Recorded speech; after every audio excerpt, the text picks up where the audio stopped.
Good evening, everyone, and thank you for watching the Barry Beat podcast, streaming live to 802 Scoop from the Inside Scoop Studios, Main Street, Barre, Vermont. My name is Michael Booten, and of course, we got over there Liam Hogan from Hogan Group LLC. Good evening, sir. How are you doing? Good. How are you? I'm obviously a tad stuffy, A little congested. a little congested. So I've got myself a little bit of a cold, and I'm maybe struggling with my sugar right now. So it's going to be a lot of fun tonight. If Michael's feeling good, we know why. Yeah.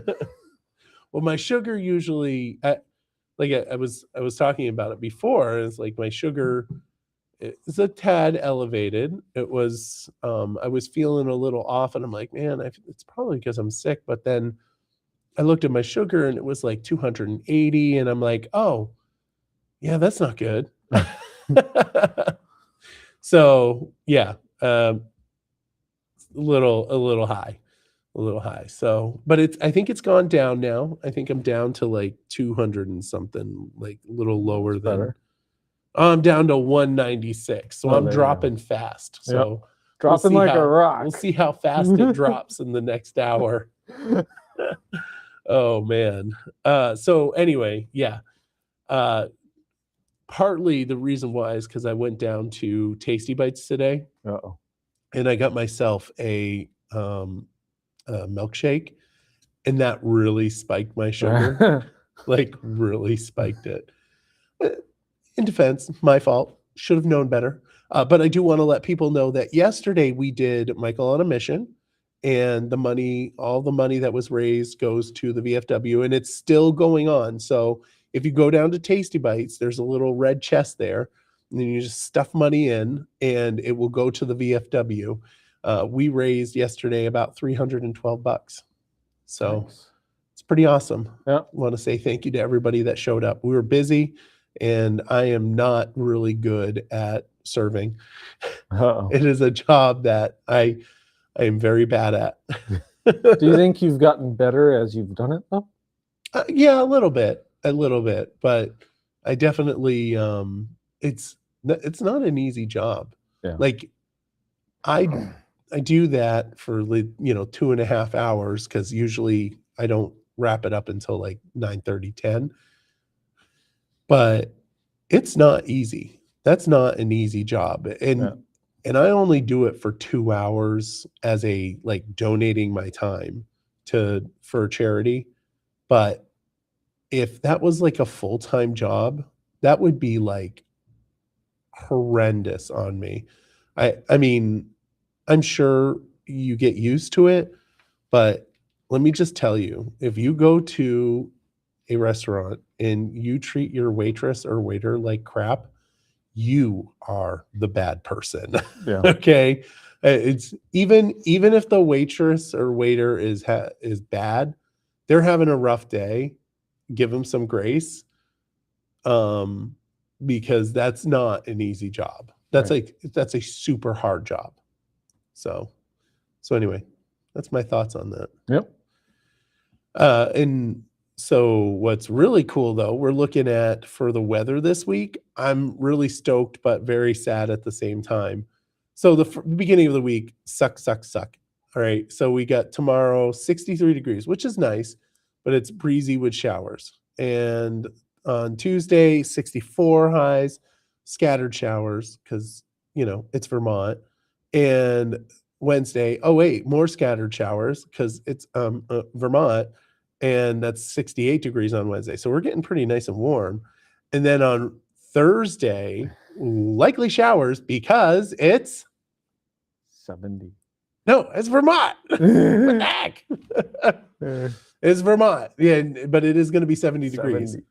And then Friday, it's going to be 70, turning drier. So hopefully we won't have any showers on Friday. Get your shorts out. Get the shorts on. Yes. And maybe an umbrella. I don't wear shorts. What? I don't wear shorts. No. If I didn't wear shorts, I would drown in my own sweat in the summer. Really? Yep. Yeah, I don't. The only time I wear shorts is at home. I will not wear them out in public. I don't want people to see my ugly legs. I wear culottes. Wear what? Oh, there's a funny story behind that we shall not talk about that tonight. Anyway, and so Saturday, 74 degrees, and Sunday next week, and that's going to be warm and some sun. And then Sunday, possible showers again, 59 degrees. And then Monday, 51 degrees, cooler. Doesn't look like there's going to be much, rain then. But I can't ride my trike yet because my motor's broken. Right. I am so unhappy about that. Do you have to get a new motor?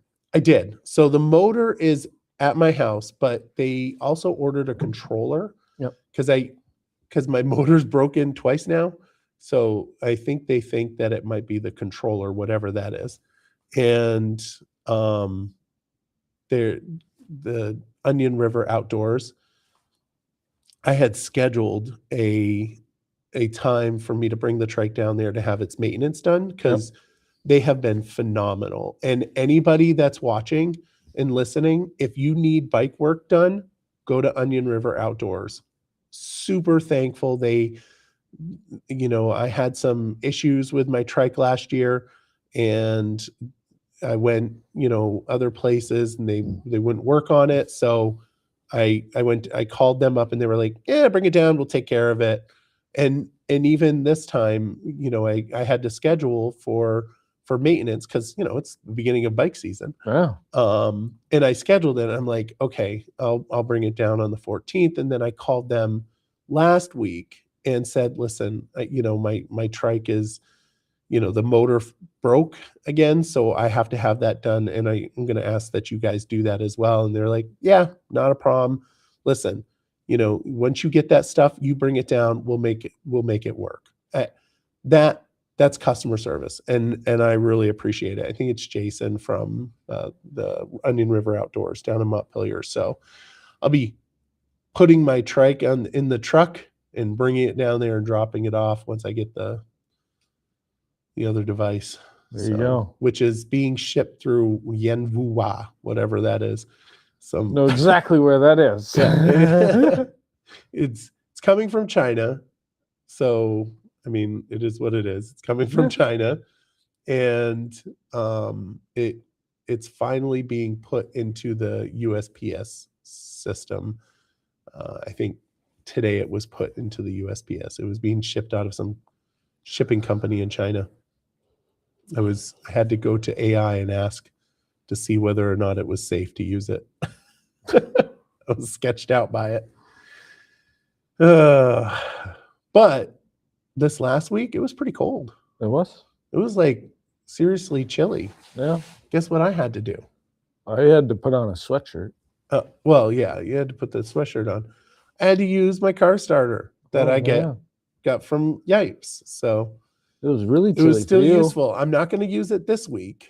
I'm not going to have to use it this week, but I had to put it on my butt warmers a couple times in the morning. Yeah. I hate those heat seated. You can get those installed down at Yipes too.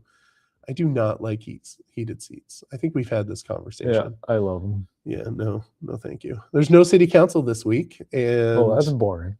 Yeah, do you know if there's select board? I don't. I'm going to replace you. Yeah. I'm going to replace you. Just so you know, I'm going to replace you. Who are you going to replace me with? I don't know. I think I'm going to reach out to Dave Susie to see if he wants to do it, because I need to find somebody that's going to actually give an update on the select board. I'm going to replace you. That's okay. Moving on. I don't know if there's a CVCC, so someone's going to have to replace me. There's no board meeting and there's no city council meeting. I did check those. Wow. But we stink. Yeah, you do. I actually went and looked at the BUUSD and the city council. You have one job. You have one job, Liam. One job. All right. So I do want to talk about the BUUSD budget because, we had the whole, get out the vote thing last week, and I think it was like borderline electioneering, and people can say, no, that's not true, but yeah, it is. So anyway, they ended up passing something that was way scaled down. so that it's not, it's just a robocall of like the superintendent saying, hey, get out and vote. That's fine. Is it targeting a specific populace?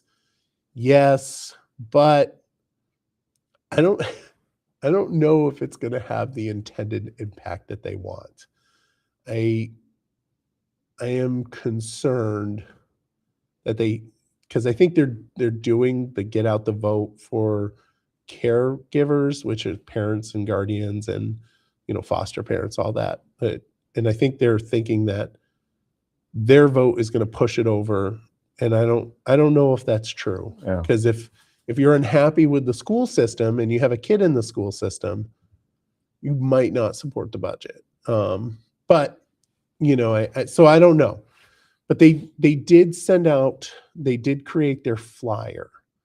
And so I just want to give folks some information about the budget, and something that people need to understand with the budget that we make here in the city and in the town, BUUSD. What we do here does not have a significant impact on your taxes because it's a statewide funding system. So, like, you think that, well, if we drop it $5,000, it's going to go down, my taxes are going to go down. It's not how it works.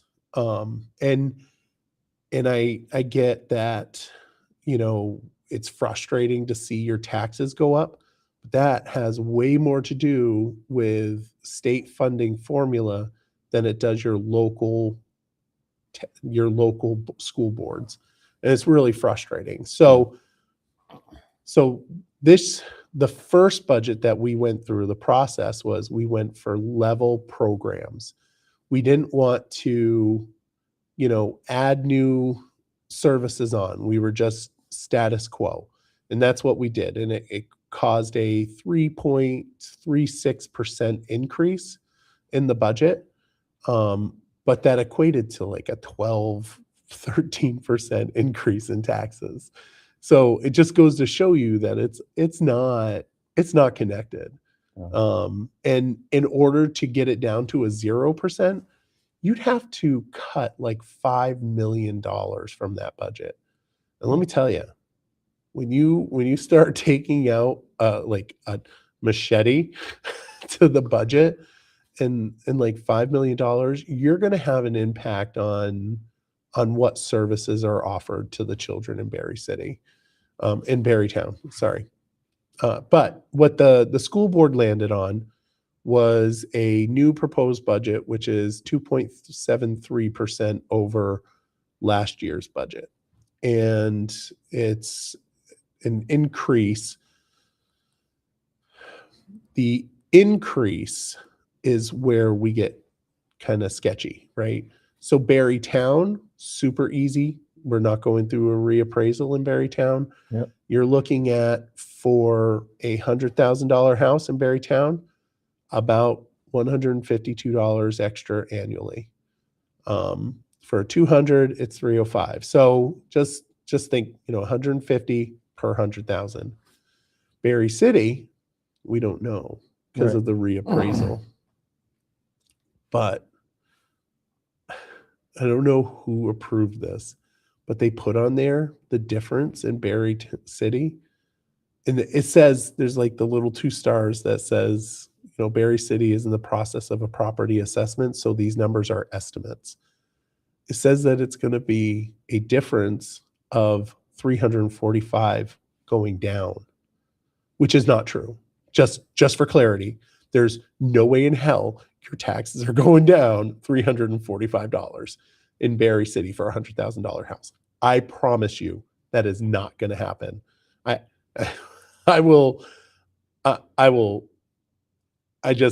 just not going to happen. It's a bad estimate. They didn't even the numbers were not even good that they were using, because there's the assessor came in and told us that there was going to be like a 60% increase, right? They're saying that what they're seeing is an increase of 60% on your average houses. And that has an impact on how much you pay. Your tax rate's going to go down, but you're still going to pay. Yeah. You're still going to pay. Yeah. You know, so I don't know a lot about education funding, but I know more than the average bear. Based on, you know, the average increase of what your assessed value is going to be, you're looking at probably between $100 to $200 increase. So about 150 per 100,000, right? Which is the same thing as Barrytown. Yeah. It's really, I'm very disappointed that they sent that out. I'm very disappointed. That would not have been sent out if I was chair, because I would have been like, no, you're not sending that out. I would have immediately said no. Not that I would have any control over that, but you know, somebody needed to Say pump the brakes. We shouldn't do that. No. But again, you know, you got to understand that what you do on the local level, it's far more impact on the state level. It's not, you know, it's frustrating. It's why we need a foundation formula. This way, everybody knows what they're getting for the year, and you can't, you know, you're not sitting there with situation where you don't have money, or it's either you got the kids or you don't. And if you don't have the kids, you don't need the money. Right. And I know that some people will say, yeah, well, we lost a lot of kids last year. Yeah, we lost a lot of weighted kids because of the formula. Yeah. And it's just, education funding is so screwed up. It's why we need a change. But you're working on that, right? Yeah, I'm working on that. I'm not really working on it. Phil Scott is, and the education committee is, although they pale. Man, it's going to be fun. Phil Scott's pretty dead set on it needs to be fixed. So I'm hoping that he will carry us over the finish line and get us to fix this. It needs to be fixed. I mean, this shouldn't be a problem. We should, you know, if there was a foundation formula, we wouldn't be having these problems. Yeah. We just wouldn't. It would be standard across the board. You know, everybody is getting this percentage increase, and that's just the way that it needs to be. Of course, then you throw in common level assessment, and Oh, geez. you know, that just like screws everything up. that's- One of these days, we'll understand education formula, the funding formula. One would hope. One. Liam's like, I don't know what the hell's going on here. That's okay. Just so for folks that know, so folks know, budget informational meeting is May 7th Coming at right up. 5:30 at the Spalding High School library. So make sure you get there, and then rag on the board for putting out information about negative $345. No, I'm just kidding. Go and ask questions about the budget. And ask them if your taxes are really going to go down. Yeah, no, they're not going to go down. But you know, again, if you vote no, I'm not. Hey, you know what? I get it. No matter how you vote, just understand why you're voting the way that you're voting. You know, and just know what's happening, right? Like, understand that, you know, the foundation formula needs to happen, and understand that, you know, in order to get a 0% increase in our budget, or not our budget, but our taxes this year, we're looking at a $5 million decrease in the budget. And that does have impacts, right? That has impacts on our kids.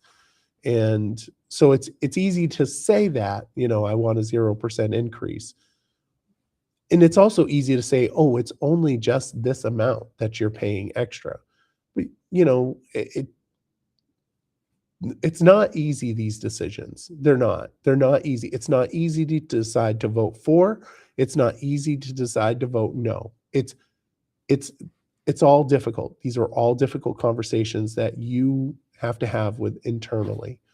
But do know that, there is information out there. So anyway, and May 12th is the voting day, Barre Municipal Auditorium, of course, and the Barrytown Elementary School for May 12th. Do you have any questions? Nope. Isn't that don't we vote in the statewide primary then too?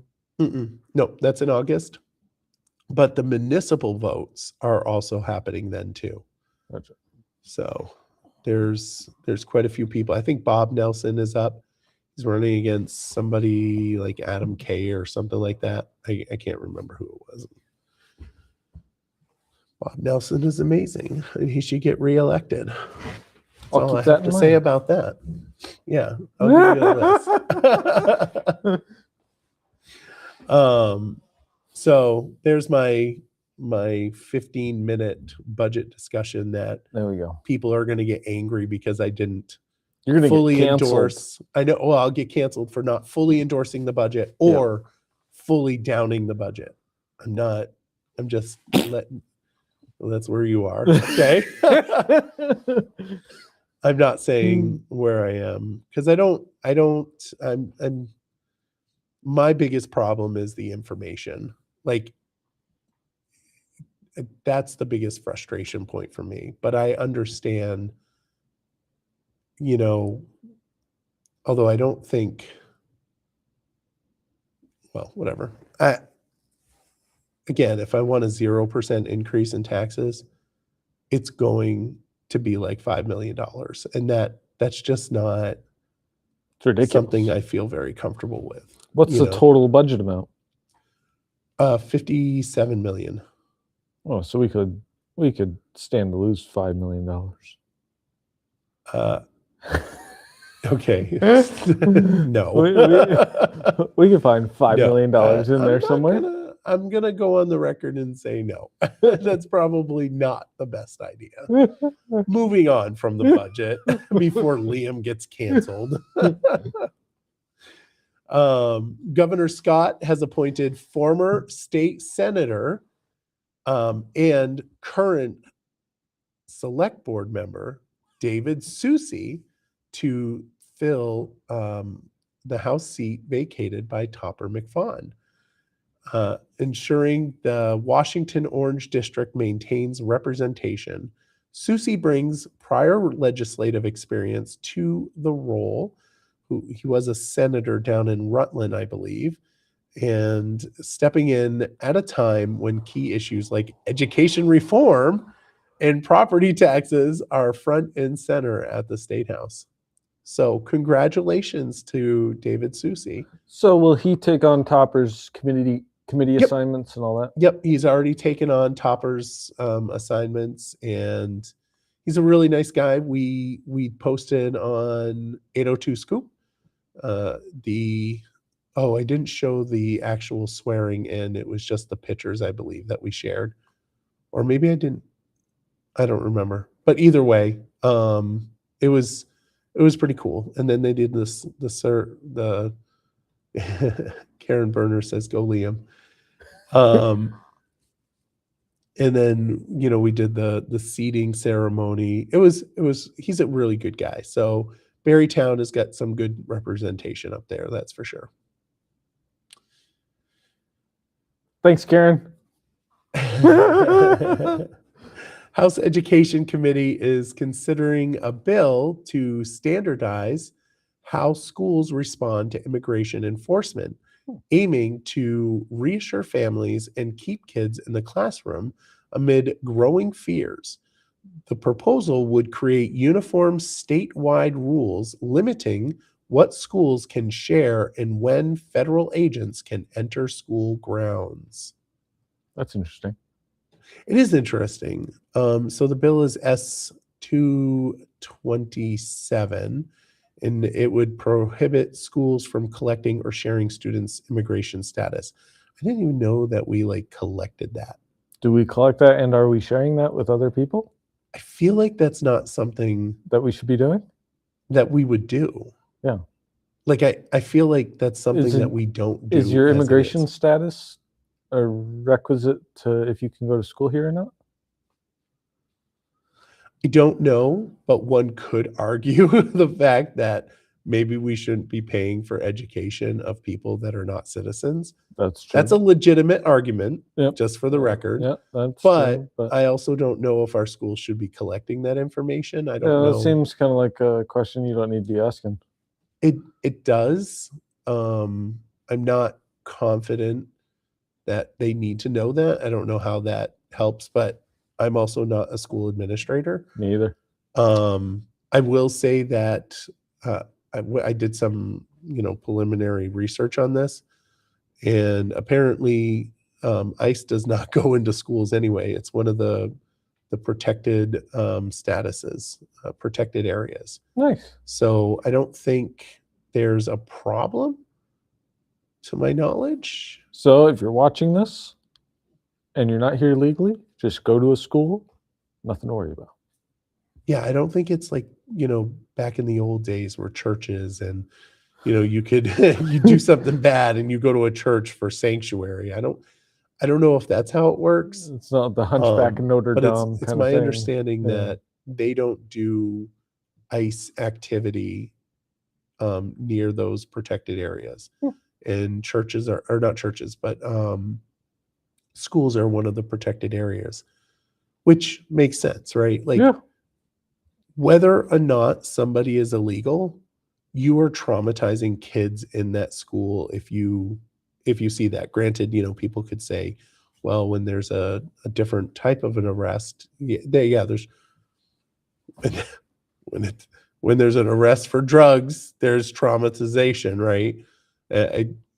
Oh man, I don't even want to go down that route. But the point is that, I don't think ICE actually does that. So I have yet see. to see an ICE agent. So you haven't seen an ICE agent before? have you?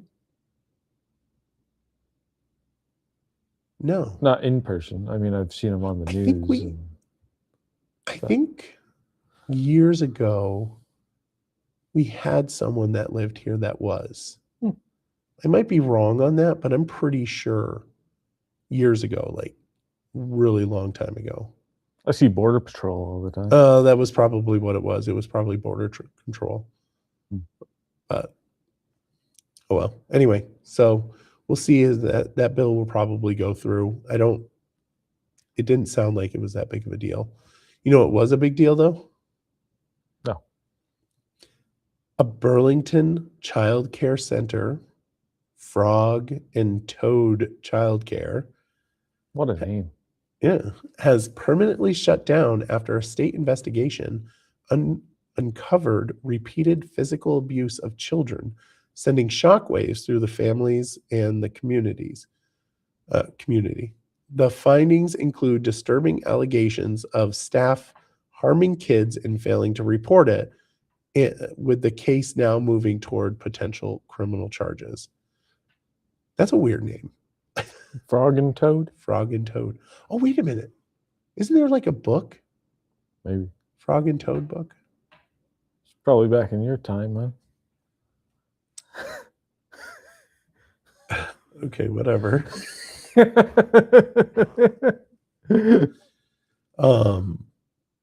Yeah, no. It was investigation found incidents of staff kicking, throwing, and improperly restraining children.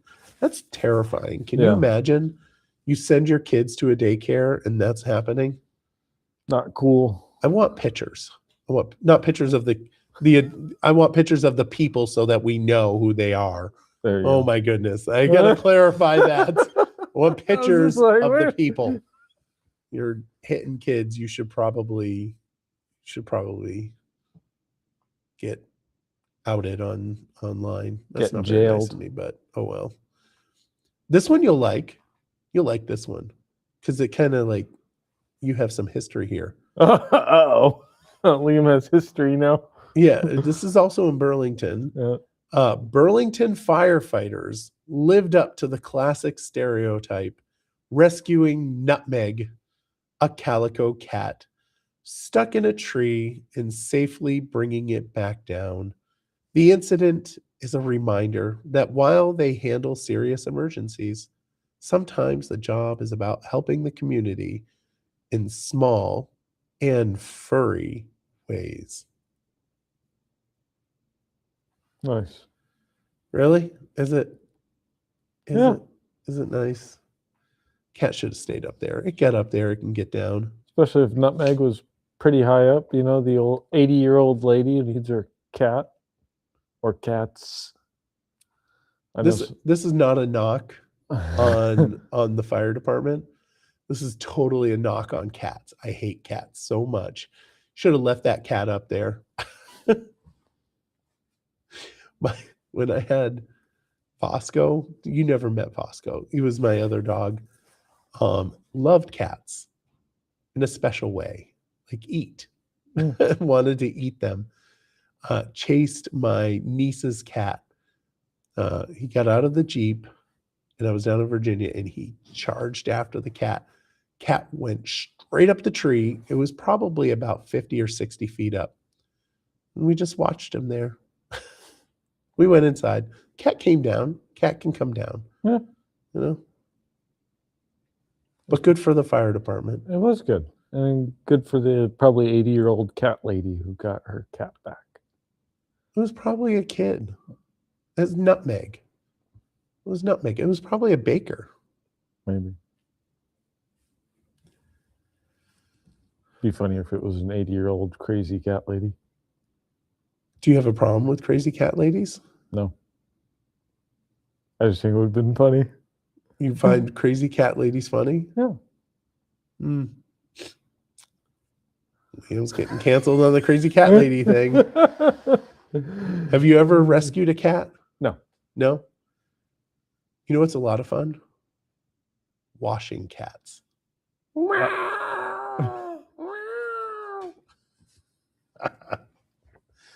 I love watching videos of cats getting a bath. I'm not going to lie. That's totally weird. true. Have you ever done it? No. It's well worth it.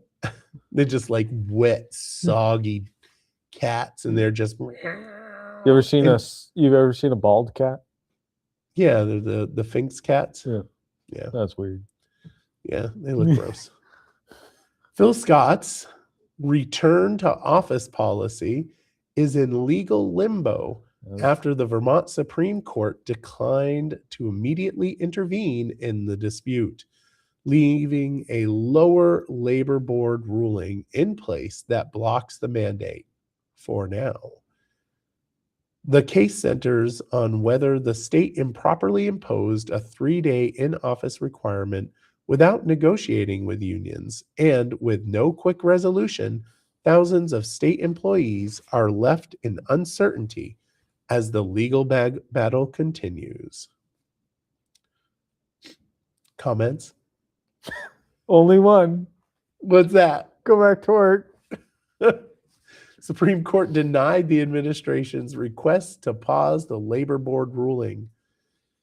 Yeah, and Just it's ridiculous. It's 8,000 employees. Yeah, it's ridiculous. I mean, I think we said last week we would not be having this conversation if COVID hadn't happened. Correct. We would not be having this conversation had not been for COVID. I mean, it's 8,000 state employees are affected. You know, I would have I done the rollout that Phil Scott did? Probably not. I wouldn't have done that rollout, only because it's much better to like ease people into things. My company that I work for, the company that I work for, they did like 1 day, 2 days, 3 days. We're up to 4 days. I'm waiting for the 5th day hammer to come down. And I'm okay with it, just because I think, I think we're so much in need of the connection and the interpersonal relationships. As much as I hate getting up at the ass crack of dawn to go to the office, taking the dog out, getting in the car, making coffee, all this stuff, when I get there, it's nice. You go, you get in a staff meeting, you're drinking your coffee, you have some laughs. I eat lunch out more than I probably should. It's nice to be in an office. I don't know. I like it. I think everybody should go to the office. I think everybody should eat at Yellow Mustard because it's great. You know who else agrees with that? Who? Karen. She hasn't posted it yet. I don't know if she's watching, but if she's watching, she's probably typing right now. Go to work. Go to work. I'm with you, Karen. There's quite a few people that are in that camp. That's for sure. The board said that Scott's administration will also need to make all affected employees whole through reimbursement for any monetary losses caused by return to office policy. So like daycare, gas. I mean, that to me is like way crossing the line. Like if your employer calls you back into the office, you don't automatically get, although they're saying it's because they went against the union contract, which I don't know anything about the union contract. I want a copy of this union contract. You can get one. You can do a FOIA. We do get a lot of comments though that were posted on that post, which I will now read a few. Shannon Ray Ann, some employees who work for the state think this is ridiculous too, but and Karen says so many thoughts, just so you know. Some employees who work for the state think this is ridiculous too, but for all of the other ones, go to work, not at home like the rest of us have to. We all have to pay for our own gas to get to work, so do you. No more sitting at home watching your kids, watching others' kids, drinking beer, getting dinner ready, etc. Time to work. And I'm not going to say that that's the case. I do think when I hear any comments about, I can't go into the office because of my kids, that is completely dead to me. Like, that's not a reason. Because you shouldn't be, if you can't go into the office because of your kids, that means you're watching your kids, right? Unless your kids are at that special age where you don't ever have to talk to them. If they're like 7 years old and, you can let them just watch TV out in the whatever. Karen says, no on the daycare reimbursement, no on the reimbursement for travel. She has very strong opinions about this. Trust me, she has very strong opinions. She has been pro coming into work since April 2020. Love Karen. Go Karen. Vote for Karen. I would vote for Karen. Oh, that makes me think. And then Barbara Milton says, this is ridiculous. It's normal to work in the office. Another comment here was, the Labor Relations Board does not run the state. They want reimbursement for costs to commute to work to the office again. The cost they used to pay, like everyone in the world, the cost they haven't incurred for some years now. So there's definitely some really strong opinions on this. And I'll say what I've said before, right? Like, I understand, the desire to work from home. I get it. But I also understand that when your boss tells you to come in, you have an option. Your option is either go in or you don't. And there's consequences to not going in. I was just going to say, usually if you don't go in, he's not your boss anymore. Correct. Correct. And I think usually he's doing this. Yeah. Sayonara. Karen just messaged me too. Because she knows what I was gonna ask her to do. But yeah, it's I do feel bad for the people that want to work from home, but you know, and if there is something in the contract that you're supposed to negotiate it, that's a different story, right? That should be negotiated. However, if it's not in the contract and it's just because of COVID we sent you home and Phil Scott wants you to come back in, I kind of feel like You're going to be driving to Montpelier pretty soon. You're going to be driving to work. Like the rest of us. Ooh, you have a very nasty little response to that. I'm way more nicer than you. Someone's going to be getting the pitchforks and coming after you. I saw someone had the pitchfork at Ace Hardware the other day. Both that picture of me and Tess, we both go into the office. State officials are recommending over $1 million in flood recovery grants, but none of it is going to Barre. As all of the city's applications were rejected, the funding is instead headed to Montpelier and Plainfield for major housing and infrastructure projects, raising questions about how recovery dollars are being prioritized across flood impacted communities. Maybe Montpelier can slide us a little extra money. Well, I mean, they should. I mean, I think there's $4.2 million left in the bucket. I don't know what happened. Barre submitted applications and they were not selected. If any community needed the help, it would definitely be Barre. And I appreciate Montpelier also got hit. Montpelier has rich people living there, okay? I'm just saying. Like the people in Barre that got hit with the flood are people that can't afford to do the work on their buildings. And it's very unfortunate. And it looks like North End is going to get another hit, right? And they just can't catch a break. It's very sad. I reached out to ACCD about it because I'm like, what the heck happened? And because it just makes sense. Like, give us the money so we can raise people up, get them into their homes. That's the most important thing. But we'll see. And then more rain coming tomorrow. Because it's Vermont. But nobody's ever leaving. What? What? Nobody's ever leaving? No.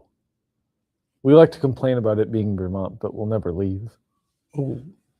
A lot of people are leaving. A lot of people have left. I've seen the videos, the comments. I used to live in Vermont. I moved to Tennessee. I'm like, oh. A lot of it has to do with the crappy policies that we pass in Montpelier. If I was ever going to move somewhere, it would be to Florida, and I'd live on the Space Coast and watch all the rockets take off. Oh, do you want to talk about that now? Do we have something where we're talking about rocket ships? I mean, we can. Okay. Artemis 2, yeah, freaking phenomenal. Yeah. I saw Glenn Brummer. He posted about it. How he was there for the first, Apollo missions, and he remembers them. And I don't, obviously, and you sure as heck don't. I only ever saw the space shuttle. You don't even remember like Challenger. So a whole generation traumatized. What year was Challenger? 1989. Yep, that was. If Karen's still watching, she remembers what she was doing when Challenger happened. That was, and for folks that are too young that are watching, Challenger was the rocket ship that blew up back in the 80s, and they were playing it in schools because the teacher was on it. Right. And yeah, so whole generation traumatized. But that being said, so this new space thing, right? Like Artemis 2, freaking amazing. And I'm like super excited, you know? They went up, they went around the moon. They were furthest away from the Earth any human has ever been, except for when they've been picked up by the aliens and probed. So Don't think that happened. you never know. But no, I don't believe in aliens, folks. Or do I? Anyway, so they came around and they went back and they splashed down, right? Just like is so awesome. Just you know, these 4 people are just like flying in this very confined space. Like I would kill somebody.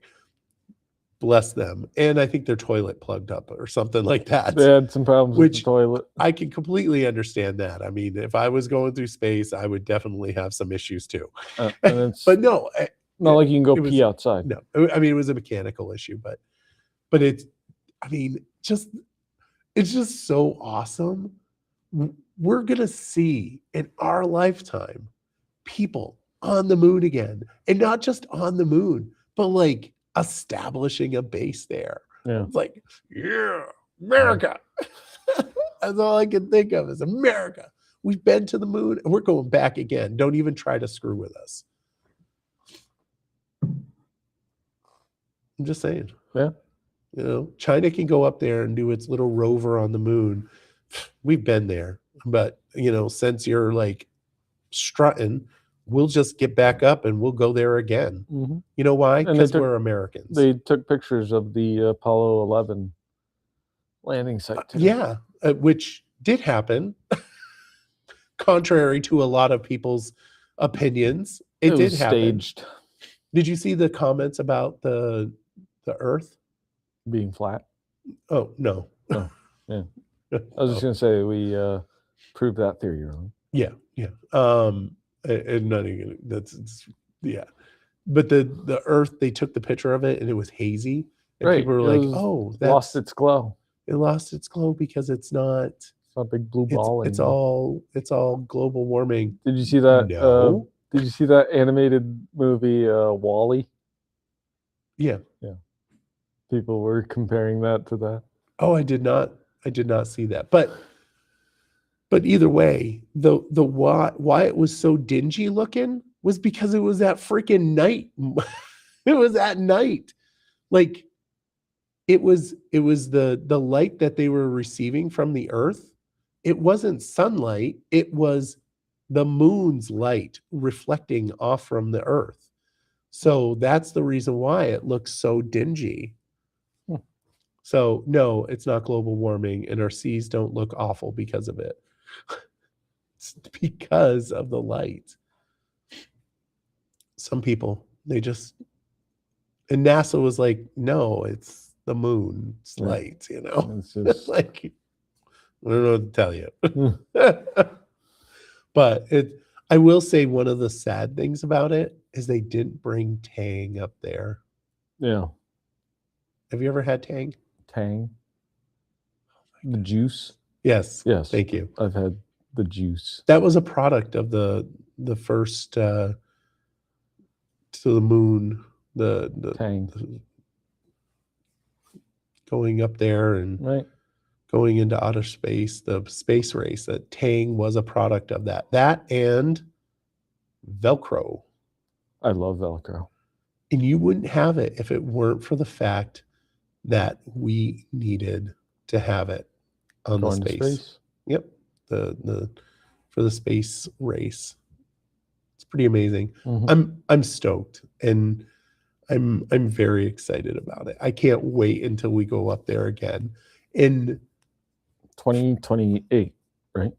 oh, I hope they bump it back. I hope they bump it back, man. I hope they bump it back. Because now we need to figure out a lunar lander again. Yeah.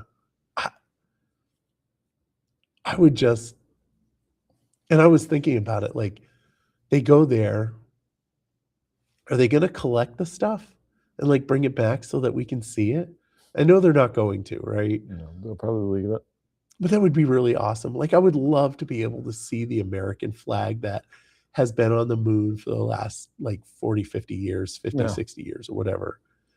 I just at least take pictures of it. Oh yeah, they've already taken pictures, right? You From could above, see but the go there and snap a couple. Yeah, no, they should. They absolutely should. I just love it. I absolutely love this whole thing. I can't wait to hear more about it. Every time I see a video, I'm like, ooh, Artemis 2. Click. It's great. It's super excited. And people should be excited because this is such an accomplishment, right?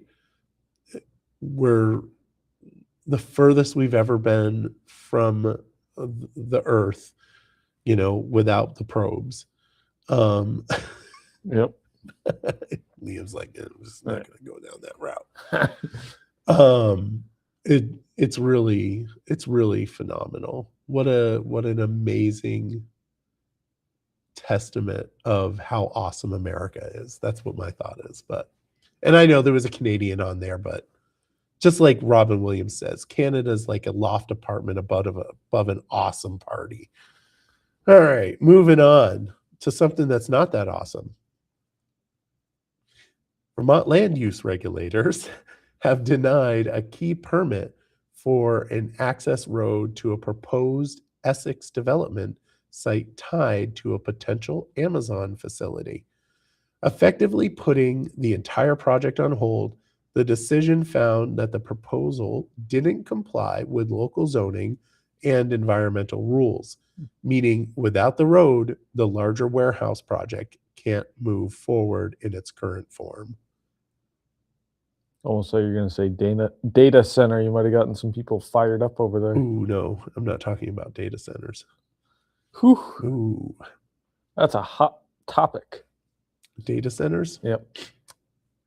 I mean, yeah. I mean, so as it's a warehouse, so nobody has to be concerned. But I think the problem, like, I mean, I don't know what the issue is. We have to have that conversation about, do we want development? And it's okay if we don't, but we should have the conversation. Does Vermont want to have our beautiful fields? And if we do, then maybe we should like make it easier for farmers. Right. But instead, we're just making it harder for farmers, harder for developers, harder for everybody, except for Vermont Natural Resource Council, which is a lobbyist group hell-bent on turning Vermont into like prehistoric whatever. So that's out.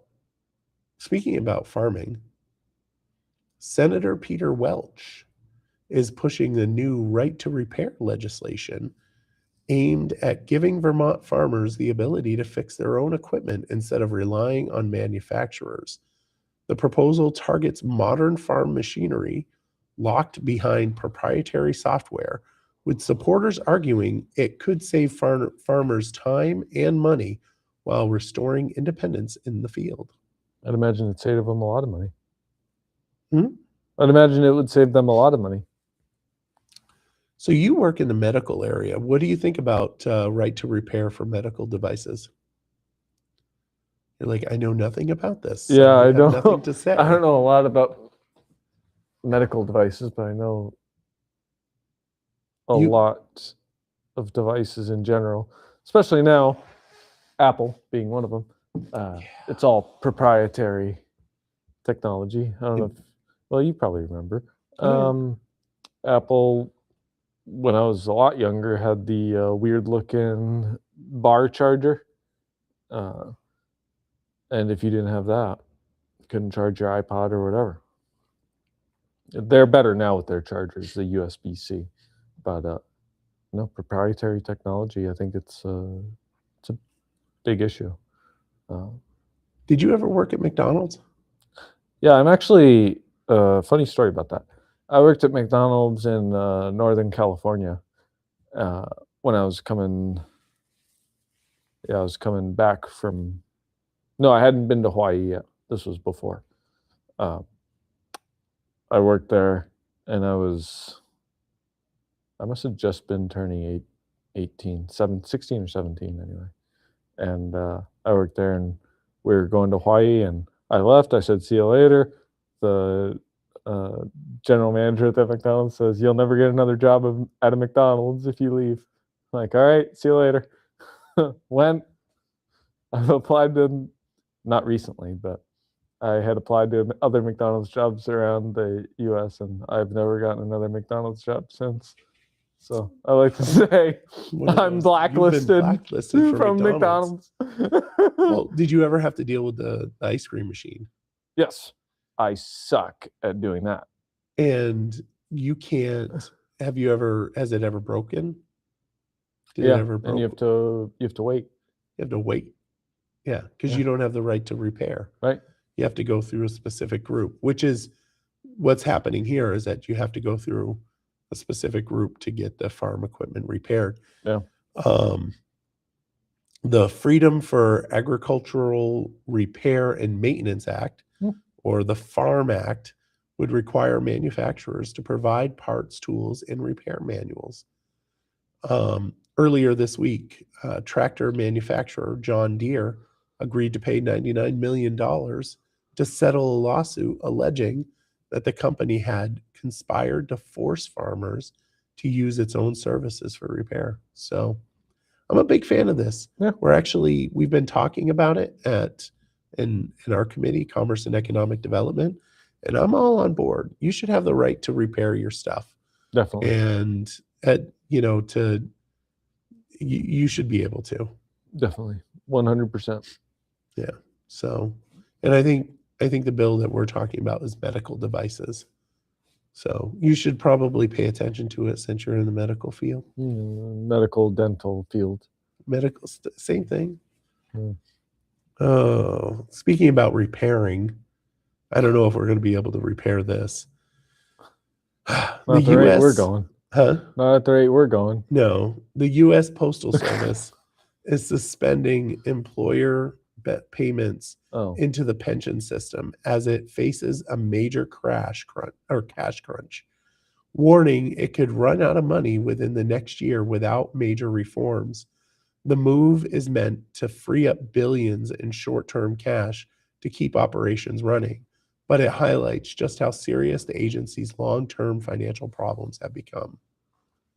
Well, you didn't buy those goofy cars. You might be able to afford something. Holy moly. I saw that thing driving around yesterday. I was like, what is that?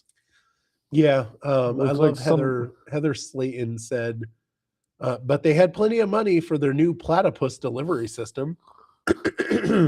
For those that haven't seen the pictures, I highly recommend. Just type in new post office vehicle, and it will show you it's ugly. Looks something right out of a cartoon. Yeah, it does look like something out of a cartoon. But on a serious note, like this is really. So USPS net losses for 2025 fiscal year totaled $9 billion. Wow. Even though totaling operating revenue increased $916 million. Or 1.2% due to largely its ground advantage shipping service. Net losses in fiscal year 2024 were $9.5 billion. Not a lot of money in the mail delivering industry. And this is actually like, and I'm going to get some heat on this from, anti-government people, but the Postal Service, that's really important. Right. We need our snail mail. We do. And I'm not okay with the agency warns it could run out of cash by early 2027.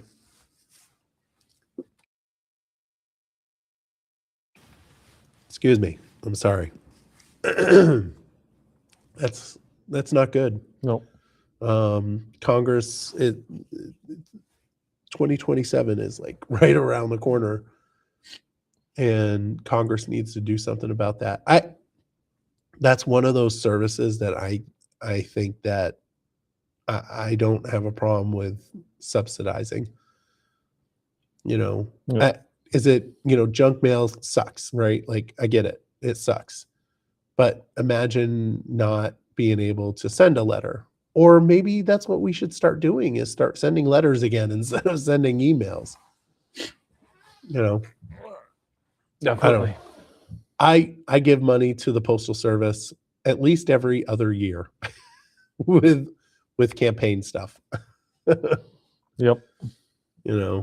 So it's a little concerning. I mean, it's an institution that, and on top of that, like, these are people that have been relying on this. I mean, Yeah. I'm just talking about the fact that you could lose the organization, but these are payments into a pension system. Right. That's a huge, bad. But anyway, we'll see what the government does. Probably a fat lot of nothing. Maybe they could sell their platypus vehicles. Or maybe they'll invade Iran. Who knows? I don't even know where the hell that came from. Moving on. After 65 years, Brattleboro is ending its unique representative town meeting system where elected residents made decisions on behalf of voters after locals narrowly decided it no longer gave enough people a voice. The town will now return to a more traditional or possibly ballot-based system, but what replaces it is still up for debate, highlighting a broader shift in how Vermont communities are making local decisions. So the way that I understand this, because Brattleboro's weird, they would elect representatives to make decisions on the local level. So think of, like, the whole community of Brattleboro didn't vote to allow 16-year-olds to vote. It was these representatives that they voted, which the problem with that type of representation is that it ended up with 16-year-olds being able to vote down in Brattleboro, Right. which is freaking insane. I think we had that conversation, didn't we? We have had that conversation. Yeah. I'm pretty confident you shouldn't be voting as a kid, but hey, whatever. It's just me. I'm a terrible person. I'm gonna get canceled for that. I'm gonna get canceled. It's a good one to get canceled for. That crazy cat lady was bad. These people are crazy. What, 16-year-olds voting? I don't even know what to tell you. But anyway, so that apparently the system began in 1961 as a modern alternative to the traditional town meetings. Have you ever been part of a town meeting? Yes. No, you have? Yeah. I was on the Chelsea select board for a while. Oh, that's right. I've spoken at town meeting with like Good a for microphone. you. I have never done a town meeting, so I don't know how that works. We just do Australian ballot here. That's boring. It's the best way. Chelsea's way more fun. People get up, they hand you a microphone, you say, and the select board sits at the front of the town hall. I love a good town meeting where you're all sitting in the same room. Whoever shows up, I love it. Are you going to go next year and where? live stream it? Chelsea town meeting? Yeah. I could. You should. That's your job. All right, next year. But there's no cell service in Chelsea, so. Oh. Record it and then upload it. Live here at the Chelsea Town Hall, Liam Hogan. I am down here just trying to figure out what the heck is going on.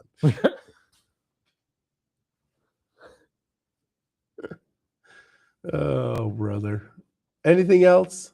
I think we've hit them all. Did we hit them all? I think so. Oh, we're only 5 minutes late. We're only 5 minutes over. And you spent 20 minutes on the school budget. I did spend quite a bit of time on the school budget, which I'm sure I will get lots of hate for. Because I wasn't I was just stating the way that it is. Yeah. Don't do stupid stuff. That should be your bumper sticker. It should be. Don't do stupid stuff. Make good choices. There's another one. Yeah, make good choices. Don't do stupid stuff, and then you can be like, make good choices right underneath it. 2 bumper stickers.